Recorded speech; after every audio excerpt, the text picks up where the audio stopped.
नमस्कार दोस्तों, R K study 94 YouTube channel में आपका एक बार फिर से स्वागत है। दोस्तों, हिंदी व्याकरण के पिछले वीडियो में हमने एक वीडियो में विशेषण की परिभाषा एवं उसके जो मुख्य भेद थे उसके बारे में अध्ययन कर लिया था और उसके बाद में हमने जो विशेषण के अन्य भेद है उनके बारे में भी अध्ययन कर लिया था। अब हम अध्ययन करने वाले विशेषण की अवस्थाएं कि विशेषण की कुल कितनी अवस्थाएं मानी जाती है। तो विशेषण की मुख्य रूप से तीन अवस्था मानी जाती है। कितनी अवस्थाएं मानी जाती है? विशेषण की मुख्य रूप से तीन अवस्थाएं मानी जाती है। ठीक है, जिसमें पहली होती है मूल अवस्था, मूल प्लस अवस्था यानी मूलावस्था। एक होती है मूल अवस्था, दूसरी होती है उत्तरावस्था, उत्तर प्लस अवस्था उत्तरावस्था, और तीसरी होती है उत्तमावस्था, उत्तम प्लस अवस्था यानी उत्तमावस्था। विशेषण के मुख्य रूप से तीन अवस्था, उत्तमावस्था, तीन अवस्था मानी जाती है। एक होती है मूल अवस्था, दूसरी होती है उत्तरावस्था और तीसरी होती है उत्तमावस्था। अब परीक्षा में विशेषण की अवस्थाओं से संबंधित भी बहुत सारे प्रश्न पूछे जाते हैं। हमें केवल और केवल ध्यान से समझना है। न तो तीनों अवस्थाओं की आपस में परिभाषा मिलेगी, न ही तीनों के उदाहरण मिलेंगे। तीनों की परिभाषा और उदाहरण की हम एक साथ ही बात करेंगे, आसानी के साथ में समझ में आएगा। आप वीडियो को केवल ध्यान से सुने।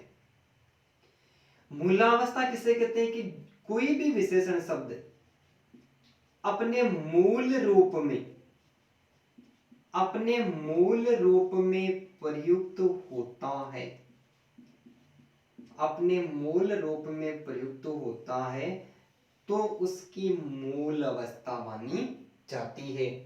कोई भी विशेषण शब्द अपने मूल रूप में प्रयुक्त होता है, उदाहरण लिखते आसानी के साथ समझ में आ जाएगा।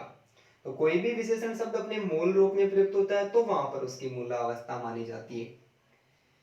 जब कोई विशेषण शब्द दो पदार्थों के बीच, कितने पदार्थों के बीच? दो पदार्थों के बीच तुलना करने के लिए प्रयुक्त होता है, तुलना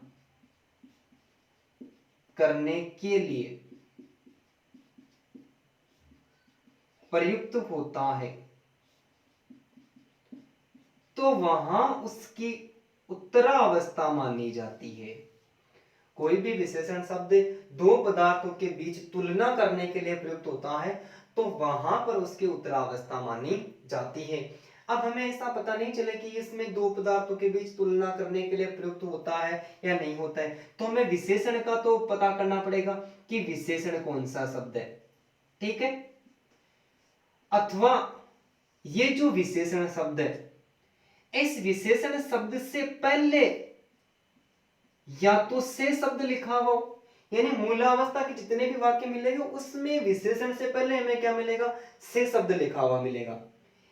या तो विशेषण से पहले से शब्द लिखा हुआ मिलेगा, हमें ये नहीं पता चले कि से शब्द है कि नहीं लिखा हुआ है, तो क्या मिलेगा? यदि से शब्द लिखा हुआ नहीं मिलेगा तो विशेषण के बाद में यदि तर प्रत्यय, क्या तर प्रत्यय जुड़ा हुआ होता है तो हमेशा उत्तरा अवस्था मानी जाती है।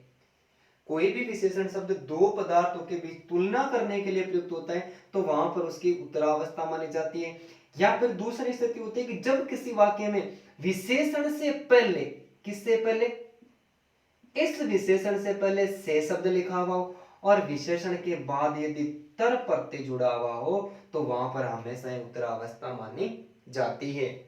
ठीक है, तीसरी उत्तम अवस्था, जब कोई विशेषण शब्द किसी पदार्थ की श्रेष्ठता या फिर हीनता, श्रेष्ठता या हीनता को प्रकट करता है तो वहां पर उत्तरावस्था मानी जाती है। कोई भी विशेषण शब्द किसी पदार्थ की श्रेष्ठता या हीनता को प्रकट करता है तो वहां पर उसकी उत्तरावस्था उत्तमावस्था मानी जाती है। ऐसा नहीं पता चले तो अथवा जब किसी वाक्य में इस विशेषण शब्द से पहले, किससे, विशेषण से पहले सबसे शब्द लिखा हो, क्या लिखा हो, विशेषण से पहले सबसे शब्द लिखा हो, या फिर इस विशेषण के बाद में तम, इष्ट एवं तरीन प्रत्यय जुड़ा हुआ हो, तम इष्ट तरीन प्रत्यय जुड़ा हुआ हो, तो वहां पर उत्तमावस्था मानी जाती है। एक बार परिभाषा की फिर से बात करते हैं। विशेषण की तीन अवस्थाएं मानी जाती है, जिसमें पहली है मूल अवस्था। जब कोई विशेषण शब्द अपने मूल रूप में प्रयुक्त होता है, मूल विशेषता को बताता है, तो उसकी मूल अवस्था मानी जाती है। जब कोई विशेषण शब्द दो पदार्थों के बीच में तुलना करने के लिए प्रयुक्त होता है, तो उत्तरावस्था मानी जाती है। अथवा विशेषण जब किसी वाक्य में विशेषण शब्द से पहले, यानी विशेषण से पहले से शब्द लिखा हो या फिर बाद में तर प्रत्यय जुड़ा हुआ हो, तो वहां पर उसकी उत्तरावस्था मानी जाती है। लेकिन जब कोई विशेषण शब्द किसी पदार्थ की श्रेष्ठता और हीनता को प्रकट करने के लिए प्रयुक्त होता है, तो वहां पर उसकी उत्तमावस्था मानी जाती है। अथवा जब किसी वाक्य में विशेषण से पहले सबसे लिखा हो और विशेषण के बाद में तम, इष्ट एवं तरीन प्रत्यय जुड़ा हुआ हो, तो वहां पर उसकी हमेशा ही उत्तमावस्था मानी जाती है। इसका मतलब तीनों परिभाषाओं में जो परिभाषा तो आपस में किसी की भी नहीं मिल रही है, अब परिभाषा नहीं मिल रही है तो उदाहरण भी आपस में नहीं मिलेंगे। ध्यान से देखिए, जैसे जैसे रमेश सुंदर बालक है, रमेश सुंदर बालक है, गंगा पवित्र नदी है, गंगा पवित्र नदी है, लता पट्टू यानी चतुर बालिका है। तीन वाक्य लिखे। तीन वाक्य में विशेषण अपने मूल रूप में प्रयुक्त है कि सुंदर है तो सुंदर विशेषता बता रहा, पवित्र है तो पवित्र विशेषता बता रहा, चतुर है तो चतुर विशेषता बता रहा। कि जब कोई विशेषण शब्द अपने मूल रूप में प्रयुक्त है, यहाँ पर तीनों वाक्यों में जो विशेषण है अपनी वास्तविक स्थिति को प्रकट कर रहा है कि रमेश सुंदर बालक है, गंगा पवित्र नदी हो, लता कैसी एकदम से, पट्टू का मतलब चतुर बालिका है। तो इन तीनों वाक्यों में विशेषण अपने मूल रूप में प्रयुक्त हुआ है, तो कौन सी अवस्था, मूलावस्था मानी गई। लेकिन जब कोई विशेषण शब्द दो पदार्थों के बीच में तुलना करने के लिए, जैसे दो वाक्य, रमेश सुरेश से सुंदर बालक है, रमेश सुरेश से सुंदर बालक है, यहां पर जो ये विशेषण शब्द है, ये दो पदार्थों के बीच में, रमेश और सुरेश के बीच में तुलना करने के लिए प्रयुक्त हुआ है। ठीक है, रमेश सुरेश से सुंदर बालक है। दूसरा, गंगा यमुना से पवित्र नदी है, गंगा यमुना से पवित्र नदी है। तीसरा, लता पट्टोत्तर बालिका है, कैसी बालिका है, लता पट्टोत्तर बालिका है। तो जो पहला वाक्य है, इस पहले वाक्य में जो विशेषण शब्द है, ये दो पदार्थों के बीच में, रमेश और सुरेश दोनों के बीच में तुलना करने के लिए प्रयुक्त है, तो यहाँ पर उत्तरावस्था माने जाते हैं। गंगा यमुना से पवित्र नदी है, यहाँ पर भी ये विशेषण शब्द है, ये दो नदियों के बीच में तुलना करने के लिए प्रयुक्त है। लेकिन दूसरा नियम बड़ा था कि जब किसी वाक्य में विशेषण से पहले से लिखा हो, ये विशेषण शब्द है और इससे पहले से लिखा हुआ है, इस वाक्य में तो कहीं पर भी से का उल्लेख नहीं हुआ है, ये विशेषण शब्द है, विशेषण से पहले क्या लिखा हो, से शब्द लिखा हो। यदि जब किसी वाक्य में विशेषण से पहले से नहीं लिखा हो, तो ये पट्टू शब्द है, ये विशेषता बता रहा है, और इसके बाद में क्या लिखा हुआ, तर प्रत्यय लगा हुआ है। तो जब किसी वाक्य में विशेषण से पहले से शब्द लिखा हो या फिर विशेषण के बाद में तर प्रत्यय जुड़ा हुआ हो, तो हमेशा ही कौन सी अवस्था, हमेशा ही उत्तरावस्था मानी जाती है। जब कोई विशेषण शब्द किसी पदार्थ की श्रेष्ठता या हीनता को प्रकट करता है, यानी या तो सर्वश्रेष्ठ मानेगा या फिर एकदम से कमजोर मानेगा, या तो श्रेष्ठता या फिर हीनता को प्रकट करता है, उत्तमावस्था मानी जाती है। जैसे रमेश सबसे सुंदर बालक है, सबसे सुंदर बालक है, गंगा सबसे पवित्र नदी है और लता पटुतम बालिका है। लता पटुतम बालिका है। कपिल कक्षा का श्रेष्ठ बालक है। कक्षा का श्रेष्ठ बालक यानी इष्ट प्रत्यय हो गया। अब देखो यहाँ पर जब कोई विशेषण शब्द किसी पदार्थ की श्रेष्ठता या हीनता का बोध करवाता है, यहाँ पर रमेश सबसे सुंदर बालक है, गंगा सबसे पवित्र नदी है, इसका मतलब दोनों वाक्य श्रेष्ठता का बोध करवा रहा है। ठीक है। यदि ऐसा नहीं समझ में आता है तो जब किसी वाक्य में विशेषण से पहले सबसे शब्द, ये सुंदर शब्द विशेषता बता रहा है और इससे पहले क्या लिखा हुआ है, सबसे शब्द लिखा हुआ है। ये विशेषण शब्द विशेषता बता रहा है, इससे पहले क्या लिखा हुआ। जब किसी वाक्य में विशेषण से पहले सबसे शब्द लिखा हो या फिर विशेषण के बाद में ये पटु शब्द विशेषता बता रहा है, इसके बाद में तम प्रत्यय लगा हुआ है। ठीक है। तो विशेषण के बाद में तम इष्ट, ये कपिल कक्षा का श्रेष्ठ, इसमें भी श्रेष्ठ बालक है।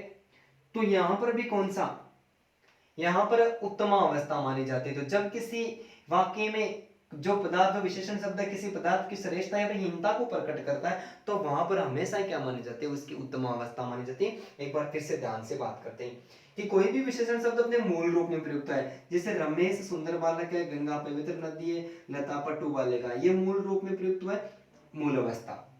जब कोई विशेषण शब्द दो पदार्थों के बीच तुलना करने के लिए प्रयुक्त होता है, रमेश सुरेश से सुंदर बालक है, यहां पर देखो विशेष दो पदार्थों के बीच में तुलना हुई है, लेकिन ऐसा नहीं पता चले। तो जब किसी वाक्य में विशेषण से पहले ये विशेषण शब्द है, इससे पहले से लगाओ, देखो दोनों उत्तमावस्था और मूलावस्था में से नहीं, इसके अलावा उत्तरावस्था और जो मूलावस्था उसके अंतर्गत है, सबसे नहीं है, उदाहरण एकदम से अलग है, तो स्थिति भी कैसी होगी, एकदम से अलग हो गई। या फिर विशेषण के बाद में ये विशेषण है, इसके बाद में तर प्रत्यय जुड़ा हुआ है, तो यहां पर भी उत्तरावस्था होगी।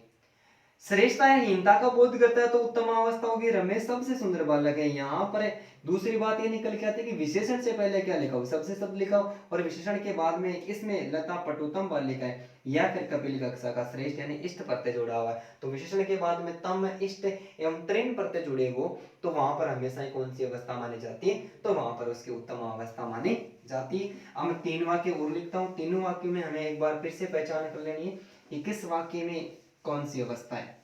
जैसे पहला वाक्य, सचिन अच्छा खिलाड़ी है, अच्छा खिलाड़ी है। ठीक है। दूसरा वाक्य, सचिन बेहतर खिलाड़ी है, कैसा खिलाड़ी, बेहतर खिलाड़ी है। और तीसरा जो है वाक्य, सचिन बेहतरीन खिलाड़ी है, बेहतरीन खिलाड़ी है। ठीक है। सचिन अच्छा खिलाड़ी है, इसका मतलब जो विशेषण है ये अपने मूल रूप में प्रयुक्त हुआ है, तो इस वाक्य में कौन सी अवस्था होगी, इसमें विशेषण की मूलावस्था होगी। जब किसी वाक्य में विशेषण के बाद में तर प्रत्यय, इस वाक्य में तर प्रत्यय जुड़ा हुआ है तो ये उसकी कौन सी विशेषता होगी, ये इसकी उत्तरावस्था होगी। और तरीन प्रत्यय जब बेहतरीन है, तरीन प्रत्यय जुड़ा हुआ है तो ये उसकी उत्तम अवस्था होगी। ठीक है। इसके अलावा एक बार प्रश्न थोड़ा अलग तरीके से भी पूछा गया है। प्रश्न ये पूछा गया कि निम्न में से प्रश्न, निम्न में से किस विकल्प में, निम्न में से किस विकल्प में विशेषण की उत्तमावस्था है, उत्तमावस्था है। जैसे पहला है श्रेष्ठतम, दूसरा है वरिष्ठतम, ठीक है, वरिष्ठतम, और तीसरा है, नीचे लिख दूं, तीसरा है कनिष्ठतम, कनिष्ठतम और चौथा है कनिष्ठ। ठीक है, स्थिति पूरी तरह से सोचने समझने वाली है। अब हमें पता लगता है कि यार इसमें भी तम लगा हुआ है, इसमें भी तम लगा हुआ है, इसमें भी तम लगा हुआ है, लेकिन इसमें कुछ नहीं लगा हुआ है, ऐसा सोचकर प्रश्न को गलत कर देते हैं। अब हमें हिंदी व्याकरण के अंतर्गत एक बात याद रखनी है कि दो प्रत्यय कभी भी एक साथ प्रयुक्त नहीं हो सकते। दो उपसर्ग तो एक साथ प्रयुक्त हो सकते हैं, लेकिन दो प्रत्ययों का एक साथ कभी भी प्रयोग नहीं होता है। श्रेष्ठतम में इष्ट और तम दोनों प्रत्यय है तो गलत हो गया। वरिष्ठ में इष्ट और तम दो प्रत्यय है तो गलत हो गया। कनिष्ठ में इष्ट और तम दो प्रत्यय तो ये भी क्या हो गया, गलत हो गया। लेकिन कनिष्ठ में केवल एक ही प्रत्यय यानी केवल इष्ट प्रत्यय का ही प्रयोग हुआ है, तो चौथा विकल्प क्या माना जाएगा, सही माना गया। तो एक बार इस प्रकार का भी प्रश्न पूछा गया कि निम्न में से किस विकल्प में उत्तम अवस्था का प्रयोग हुआ है। तो हमें इस बात को याद रखना है कि विशेष में हिंदी व्याकरण के अंतर्गत दो प्रत्यय कभी भी एक साथ प्रयुक्त नहीं होते, एक ही प्रत्यय एक साथ प्रयुक्त होता है। तो यहाँ पर शुद्ध उच्चारण के दृष्टि से शुद्ध कौन सा है, केवल जिसमें एक प्रत्यय प्रयुक्त हुआ है उसमें कौन सी अवस्था है, उत्तम अवस्था है। प्रत्यय तो इन्हीं में प्रयुक्त हुआ है, लेकिन दो प्रत्यय एक साथ प्रयुक्त नहीं होते। तो श्रेष्ठतम अशुद्ध हो गया, वरिष्ठतम अशुद्ध हो गया और कनिष्ठतम भी क्या हो गया, ये तीनों अशुद्ध हो गए। तो इस प्रकार से थोड़ा सा देख लेना है कि विशेषण की जो अवस्थाएं होती है उसमें इस प्रकार के भी प्रश्न पूछे जा सकते हैं। तो मैं आप सभी से आशा करता हूं कि जो विशेषण है वो आसानी के साथ में एकदम शॉर्ट तरीके से आपको समझ में आया होगा। ठीक है दोस्तों, धन्यवाद।